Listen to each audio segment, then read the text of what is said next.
अंतरिक्ष में ऐसी सभी चीजें जो घूम रही हैं वो हमारे लिए खतरनाक हो सकती है, लेकिन ये भी सच है कि हम इन्हीं में से एक पृथ्वी ग्रह पर अपना जीवन बिता रहे हैं। कुछ चीजें हमारी पृथ्वी से भी आकर टकरा सकती हैं। ऐसा पहले भी हो चुका है जब एस्ट्रॉयड्स के टकराने से पृथ्वी पर भारी तबाही मची है। लेकिन इन सब के अलावा भी अंतरिक्ष में ऐसी बहुत सी खतरनाक चीजें हैं, जिनमें से एक है ब्लैक होल। दोस्तों, ब्लैक होल को ब्रह्मांड का दानव कहा जाता है। इसे दानव इसलिए कहा जाता है कि क्योंकि ये अपने दायरे में आने वाले हर चीज को अपने अंदर समा लेता है। और तो और इसके अंदर समाई हुई चीज कहां जाती है, इसका किसी को पता नहीं है। ये दानव प्रकाश तक को निगल लेता है। फिलहाल अभी तक ब्लैक होल के बारे में वैज्ञानिक भी यही पता लगा पाए हैं कि इसमें जो भी चीज समाता है वो वापस नहीं आ पाता। सीधे तौर पर ब्लैक होल इतना खतरनाक है कि यहाँ ना तो समय और ना ही रोशनी सुरक्षित है। अच्छी से अच्छी थ्योरी भी ब्लैक होल के आगे किसी काम की नहीं। यानी कि जो भी ब्रह्मांड के भौतिक नियम हैं, उनका ब्लैक होल पर कोई असर नहीं पड़ता। और यही वजह है कि शायद आज तक वैज्ञानिक भी ये पता नहीं लगा पाए कि आखिर ब्लैक होल के अंदर क्या है। आखिर क्यों ये इतने ताकतवर हैं? कैसे ये प्रकाश तक को निगल जाता है? हालांकि दोस्तों, कुछ समय पहले एक वैज्ञानिक ने अपनी एक नई थ्योरी के अकॉर्डिंग ब्लैक होल के बारे में कुछ बताया है। उन्होंने ये बताया है कि ब्लैक होल के अंदर की दुनिया कैसी है, उसके ताकत का रहस्य क्या है, ब्लैक होल का निर्माण कैसे होता है और ये अपने आकार को कैसे बढ़ाते हैं। तो चलिए इस टॉपिक के जरिए ब्लैक होल के बारे में जानते हैं।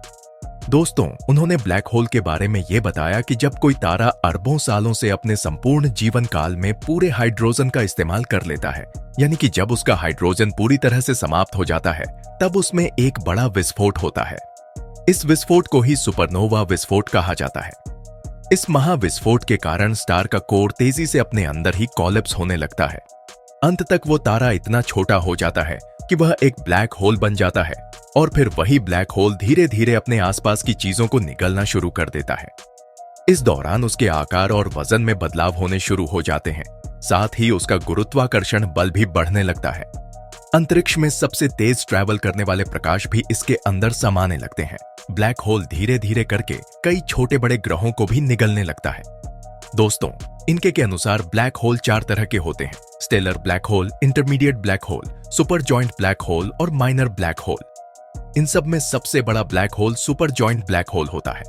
सुपर जॉइंट ब्लैक होल की ताकत का अंदाजा आप इससे लगा लीजिए कि यह बड़ी बड़ी आकाश गंगाओं तक को अपने अंदर समा लेता है। साल 1915 में अल्बर्ट आइंस्टीन ने अपनी थ्योरी ऑफ जनरल रिलेटिविटी में ब्लैक होल का जिक्र किया था। इस थ्योरी में उन्होंने ये कहा था कि अनंत ब्रह्मांड में एक अनंत घनत्व वाली किसी चीज का अस्तित्व होना चाहिए। यहां पर उन्होंने ब्लैक होल के केंद्र सिंगुलैरिटी का जिक्र किया था। लेकिन अनंत और शून्य अगर भौतिक विज्ञान के किसी क्षेत्र में दिखाई पड़ते हैं तो उससे वैज्ञानिकों के होश उड़ जाते हैं। साथ ही इससे मिले परिणामों को भी हमेशा से नकारा जाता रहा है। इसलिए उस समय भी आइंस्टीन के इस थ्योरी को नकार दिया गया था।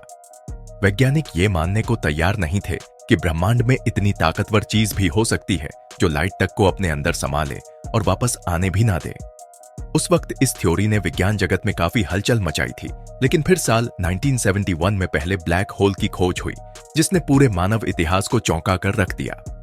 इस ब्लैक होल के मिलने के बाद यह साबित हो गया था कि ब्रह्मांड में ब्लैक होल होते हैं और वो इतने ताकतवर भी होते हैं कि उसमें प्रकाश तक समा जाए।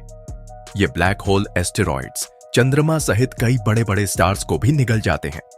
ब्लैक होल के उस खोज के बाद से आज तक ब्लैक होल पर रिसर्च जारी है।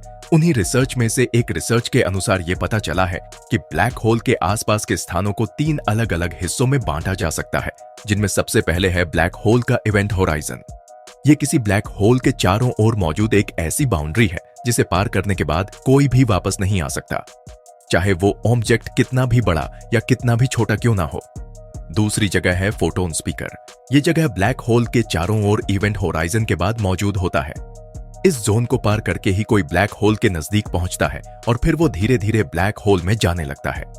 ब्लैक होल के तीसरे और आखिरी हिस्से को वैज्ञानिक सिंगुलैरिटी कहते हैं। सिंगुलैरिटी ब्लैक होल का आखिरी ऐसा स्थान है जहां जाने के बाद कोई भी ऑब्जेक्ट वापस नहीं आता।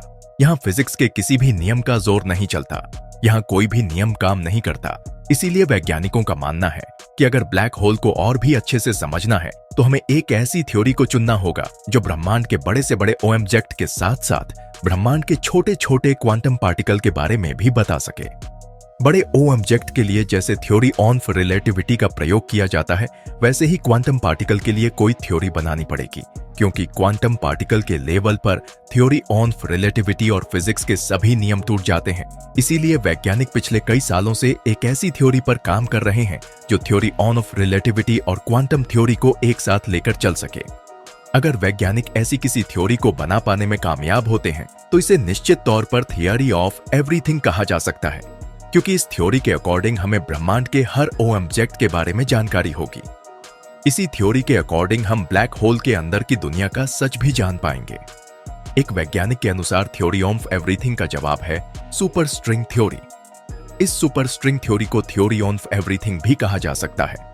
दरअसल सुपर स्ट्रिंग थ्योरी के अनुसार हमारा पूरा ब्रह्मांड परमाणु पार्टिकल्स जैसे इलेक्ट्रॉन, प्रोटॉन और न्यूट्रॉन से भी हजारों लाखों गुना पतले धागे नुमा स्ट्रिंग से बना है। साथ ही ब्रह्मांड में मौजूद हर पार्टिकल्स, चाहे वो बड़े हो चाहे वो छोटे हो, वो इन्हीं स्ट्रिंग्स के अलग अलग आयाम में वाइब्रेशन करने पर बने हैं। ये थ्योरी आज वैज्ञानिकों के बीच काफी ज्यादा फेमस भी है और बहुत से वैज्ञानिक इस थ्योरी को सच भी मानते हैं। लेकिन यहाँ परेशानी ये है कि स्ट्रिंग थ्योरी तभी काम करते हैं जब हमारा ब्रह्मांड 10 आयाम में फैला हुआ हो, और विज्ञान अभी अच्छी तरह से ब्रह्मांड के केवल 3 आयामों को ही जानती है। ऐसे में स्ट्रिंग थ्योरी के अकॉर्डिंग ज्यादा जानकारी नहीं मिल पाती। बाकी डायमेंशन के अभाव में स्ट्रिंग थ्योरी के सच होने पर एक सवाल खड़ा होता है। लेकिन यह भी सच है कि शुरू में कई थ्योरीज पर कई वैज्ञानिकों की नकारात्मक प्रतिक्रिया दर्ज की गई थी, लेकिन बाद में वो थ्योरी सच साबित हुई। जैसे अल्बर्ट आइंस्टीन की थ्योरी ऑफ रिलेटिविटी को ही ले लीजिए।